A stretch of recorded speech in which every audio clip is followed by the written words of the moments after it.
Conclusion. It remains to tell the brief story of the last 8 or 10 years of Zhivago's life, during which he went more and more to seed, gradually losing his knowledge and skill as a doctor and a writer, emerging from his state of depression and resuming his work only to fall back, after a short flare-up of activity, into long periods of indifference to himself and to everything in the world. During these years the heart disease which he had himself diagnosed earlier but without realizing its gravity developed to an advanced stage. He went to Moscow at the beginning of the NEP, the most ambiguous and hypocritical of all Soviet periods. He was even thinner, more neglected, and more unkempt than when he went to Yurii after escaping from the partisans. In the course of his journey he had again gradually discarded those of his clothes that had some value, exchanging them for bread and a few worn old rags to cover his nakedness. So he had lived off his second fur coat and suit, and arrived in the streets of Moscow dressed in a grey sheepskin hat, puttees, and a worn-out army overcoat stripped of all its buttons like a convict's uniform. In this get-up he was indistinguishable from the countless Red Army men who thronged the stations and the streets and squares of the capital. He had not arrived alone.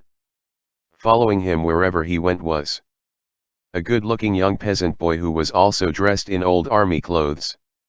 They both turned up in the few surviving Moscow drawing rooms like those in which Yurii Andreievich had spent his childhood, where he was remembered and welcomed with his companion. After tactful inquiries as to whether they had been to the baths, typhus was still raging, and in which he was soon told of the circumstances of his family's departure from Russia. Both of them shied away from people, and their unsociability made them avoid going among people separately, for fear of becoming the center of attention and having to talk.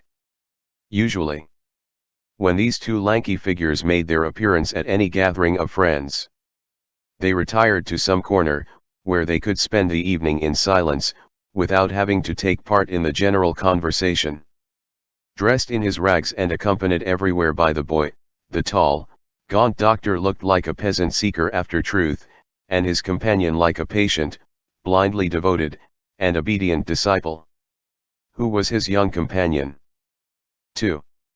Yurii Andreievich had made the last stage of his journey by train but had covered the earlier and much longer part on foot. The villages he went through looked no better than those he had seen in Siberia and the Urals, after running away from his captivity in the woods. Only then it had been winter, while now, at the end of the summer and the beginning of a warm, dry autumn, the weather made things easier. Half the villages he passed were deserted, the fields abandoned and unharvested as after an enemy raid. Such were the effects of war, the civil war. For 2 or 3 days at the end of September his road followed the steep bank of a river. The river flowing toward him was on his right. On his left the wide, unharvested fields stretched from the road to the cloud banks on the horizon. At long intervals they were interrupted by woods, for the most part oak, maple, and elm. The woods ran to the river in deep gullies, which dropped precipitously and cut across the road. In the unharvested fields the ripe grain spilled and trickled on the ground. Yurii Andreievich gathered it in handfuls, and at the worst, if he had no means of boiling it and making gruel, he stuffed it into his mouth and chewed it with great difficulty. The raw, half-chewed grain was almost indigestible.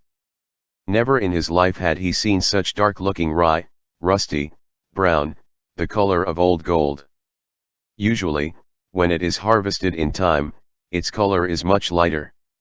These flame-colored fields blazing without fire, these fields silently proclaiming their distress, were coldly bordered by the vast, quiet sky, its face already wintry and shadowed by ceaselessly moving, long, flaky snow clouds with black centers and white flanks. Everything was moving slowly, regularly, the flowing river, the road running by it, and the doctor walking along the road in the same direction as the drifting clouds. Nor were the rye fields motionless. Their surface was alive, they were astir with an incessant crawling that suggested something foul and repellent. Never had there been such a plague of mice. They had bred in unprecedented quantities. They scurried over the doctor's face and hands and inside his sleeves and trousers at night. When he was caught by darkness and forced to sleep in the open, they raced across the road by day, gorged and teeming, and turned into squeaking, pulsing slush when they were trodden underfoot. Shaggy, village curs, turned wild, followed him at a respectful distance, exchanging glances as if to decide on the best moment to fall on him and tear him to pieces. They fed on carrion, did not disdain mice, and eyed Yurii andreievich from afar, moving after him confidently as though waiting for something. For some reason they never ventured into the wood and, whenever he came near one, gradually fell back, turned tail, and vanished. The woods and the fields offered a complete contrast in those days. Deserted by man, the fields looked orphaned as if his absence had put them under a curse. The forest, however, well, rid of him, flourished proudly in freedom as though released from captivity. Usually the nuts are not allowed to ripen, as people, and particularly village children, pick them green, breaking off whole branches. But now the wooded sides of hills and gullies were thick with rough, golden foliage dusted and coarsened by the sun. Festive among it were bulging clusters of nuts, 3 or 4, as if tied together, ripe and ready to fall from the branches. Yurii andreievich cracked and crunched them in quantity. He stuffed his pockets and his bag full of them. For a whole week he fed on hazelnuts. The fields appeared to him as something seen in the fever of a dangerous illness, and the woods, by contrast, in the lucidity of health regained. God, so it seemed to him, dwelled in the woods, while the fields echoed with the sardonic laughter of the devil. 3. At this point of his journey, Yurii andreievich came to a deserted, burned-out village. All the houses had stood in one row on the side of the road opposite the river. The strip of land between the road and the edge of the steep riverbank had not been built on.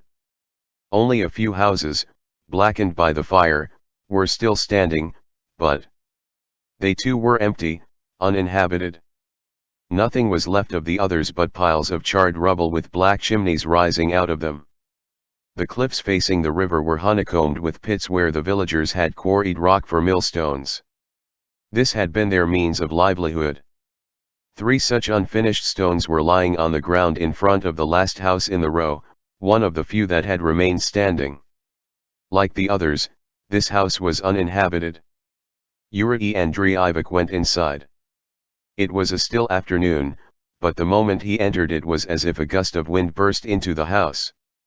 Tufts of straw and hay slithered across the floors, remnants of paper flapped on the walls, and the whole place stirred and rustled. Like the countryside, it swarmed with mice which scampered off, squeaking, in all directions. He came out. The sun was setting behind the fields in back of the village. A warm, golden glow flooded the opposite bank, and its fading brilliance was reflected by pools and on bushes, some of which reached out into the middle of the stream. Yurii andreievich crossed the road and sat down on one of the millstones that lay on the grass. A fair, shaggy head came up over the edge of the bank, then shoulders, then arms. Someone was climbing up the cliff path with a bucket of water. Seeing the doctor, he stopped, still. Visible only from the waist up. "Would you like a drink of water? If you won't hurt me, I won't hurt you." "Thank you. Yes, I'd like a drink. But come over here, don't be frightened." "Why should I hurt you?" The water carrier was a boy in his teens, barefoot, ragged, and disheveled.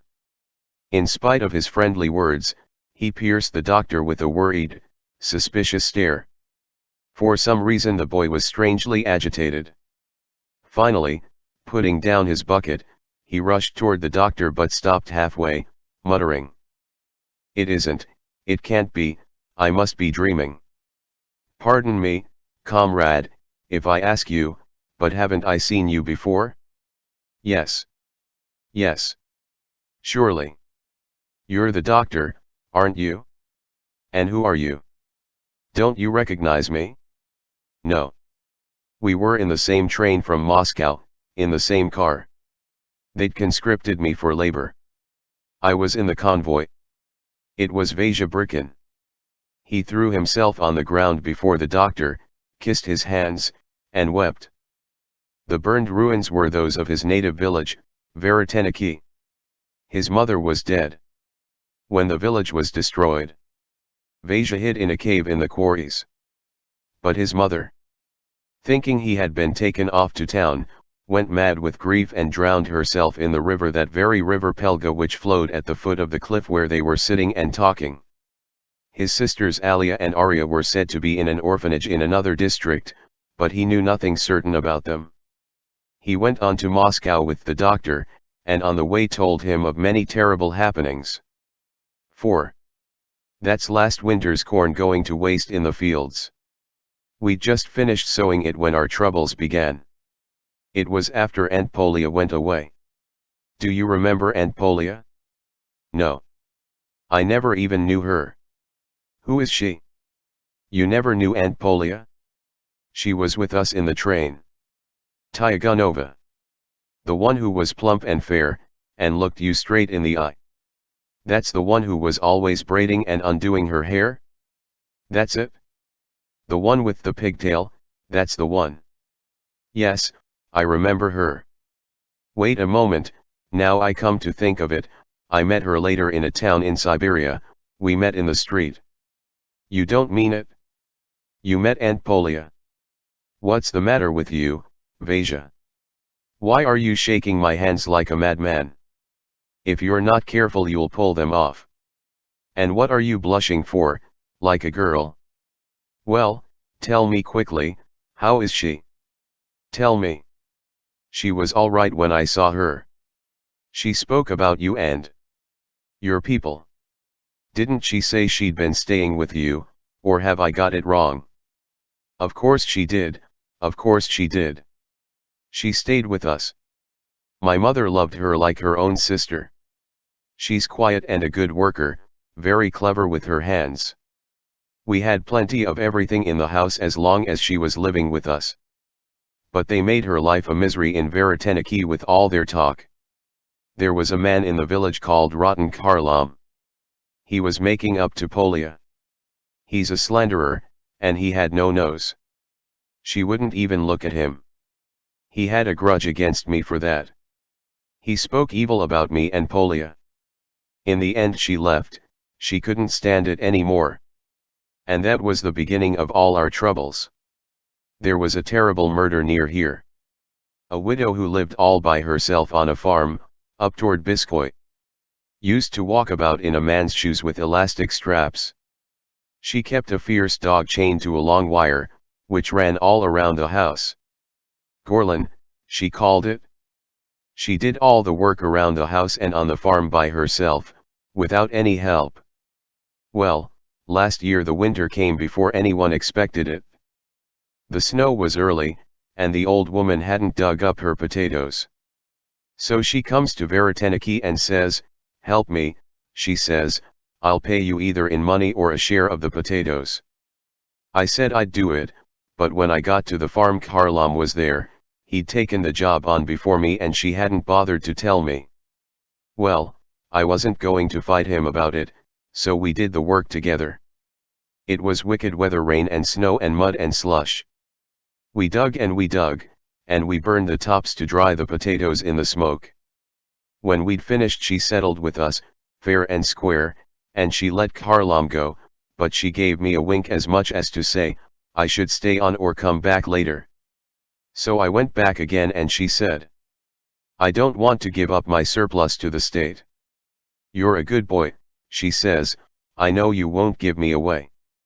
You see, I'm not hiding anything from you. I would dig a pit myself, but you see what it's like outside. I've left it too late, it's winter, I can't manage by myself. If you dig it for me, you won't be sorry." So I made the pit in the proper way for a hiding place. Wide at the bottom and narrow at the top, like a jug, and we started a fire again and warmed and dried the pit with the smoke all in a howling blizzard. Then we put the potatoes into